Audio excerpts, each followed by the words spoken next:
2NURFM.com, a broadcast service of the University of Newcastle. And we're joined in studio this morning by John Fischetti, Head of the School of Education at the University of Newcastle.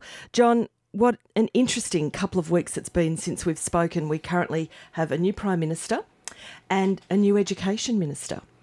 Yes, good morning, Meryl. Good morning. Major change afoot in terms of maybe style and substance that'll affect education around Australia and particularly in New South Wales. So I guess we should start at the beginning and say that this person is Simon Birmingham. He has taken up the role that was Christopher Pyne's in becoming the new Education Minister. And I was just looking at some of the portfolio scope for a new Education Minister.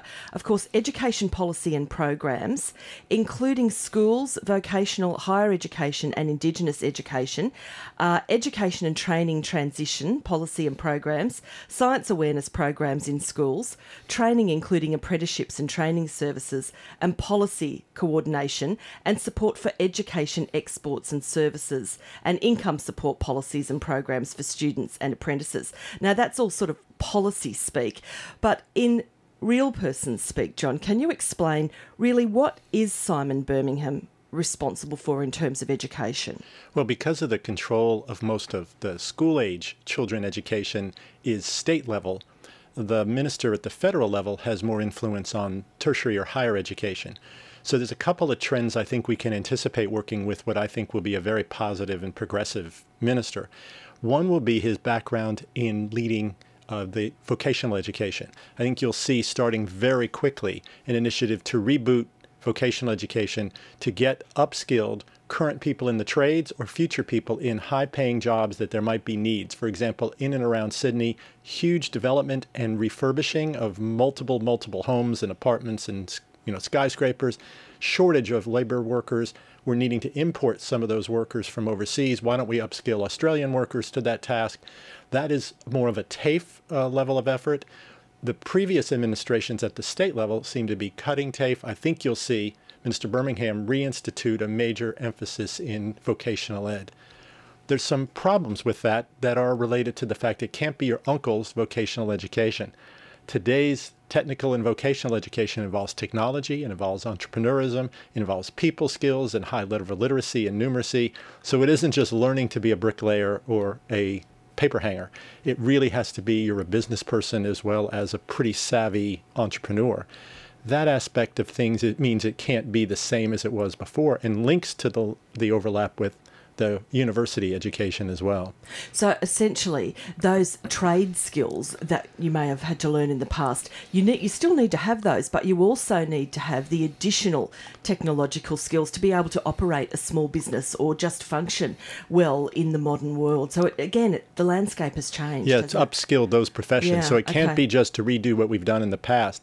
The second layer of change that I see is related to how the Abbott administration attempted to take over the funding process for higher education by proposing to cut universities and then allow them to raise fees, putting lots of pressure on working class and middle class families, in theory, to rise to pay those fees. And for the University of Newcastle, a lot of threats to the diverse populations that are our stronghold, the absolute mandate that we have and ethos that we have to provide access to all who are interested in higher education. Is this where they couch the term the $100,000 degree? I know that was being thrown around by a lot of people as quite possibly something that could happen under the changes. What do you think Simon Birmingham will do? I know that you don't have a crystal ball, John, but also what are some of those issues, particularly around education? Well, because that was defeated twice in the Senate, I don't think the new Prime Minister and I don't think Minister Birmingham will want to come forward and lose that as a major effort. I think they'll go a slightly different direction to get the same result. What they'll likely do is say to universities, your graduation rate isn't what it needs to be. You have a lot of students start and not enough students finish. We'll give you a break that some of those might be students not suited for university, but if you have a 70% graduation rate, shouldn't it be closer to 90? Okay. And they'll build incentives for universities to get students to complete what they started, which will then tie to the additional funding that we might be able to get by raising fees or government funding. They'll link graduation rates to funding of the future. That's been done in the U.S. fairly recently.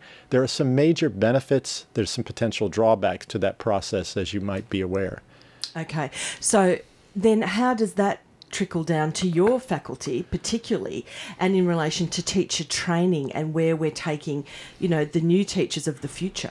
I think the good news is many of the programs at the University of Newcastle are already on the notion of minimizing attrition, maintaining student progression to graduation, and we've already boosted our entrance requirements to require students to have a fairly high level of literacy and numeracy skills, which might be the make or break for some students. Our enabling programs are very strong in boosting those skills, so I think we're already in a pretty good position.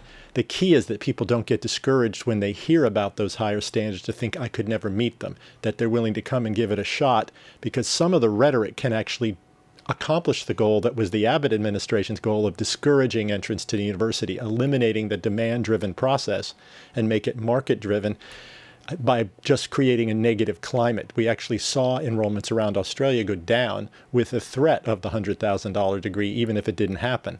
Because people were nervous of locking themselves into a debt that they might not be able to furnish in the future. And what we don't want to do is discourage working class, middle class, mature age workers, learners from coming back thinking that they won't be able to get in, or if they do, they won't be able to be successful, or they won't be able to afford the debt that comes on the loans. And that's the part we want to overcome by having programs that are very accessible, appropriately rigorous, but also help people guide themselves through. So we're initiating in our school some additional supports for the first year to intervene with students just to make sure that they feel comfortable that they're on track to get to the second year. Because, in fact, the first year of university education, the toughest part is getting to second year. Once you're there, you're likely to be on a path to be successful from there. The expectation of students completing their HSC and wanting to do teaching has been something that's been broadly debated in the community as well. And as you've just said, you've actually increased the standards of numeracy and literacy. So it's you want bright people who want to be teachers, but you also, do you aptitude test, John? Do you want people that, really want to be teachers? How do you assess young people? Is it just the HSC, or are there other pathways Well, as you're right on target with the fact that test scores only give one marginal indication of the quality of the teacher. It's really about the quality of the person and the soul they provide, the caring nature that they provide. So we have made all of our program honors. So anybody coming to teaching now is in an honors program, which means we have pretty high expectations, and we'll help you get there. The sorting out of who you are and how you behave as a teacher is a very crucial component that some places in the world have gone into dispositional testing, as you mentioned, psychological testing to determine. We haven't gone there because those have their own biases and cultural constructs that may not be appropriate. But because of the nature of the sequence of the coursework, it pretty much happens by the second year in your first practicum that we've got to sort out whether you're the right person to teach everybody's children. But we have some more work to do there for sure. That is so important, because I know that happens in medical school, for example. You have to go through some amount of testing to see if you do actually have the right personality, not just the brains to be a doctor. And it strikes me that we need that in teaching. We need the people who don't just see it as either a fallback option or good holidays or good pay, but they are actually really passionate about changing the lives of young people, and they could do it. I, for example, could never be a teacher.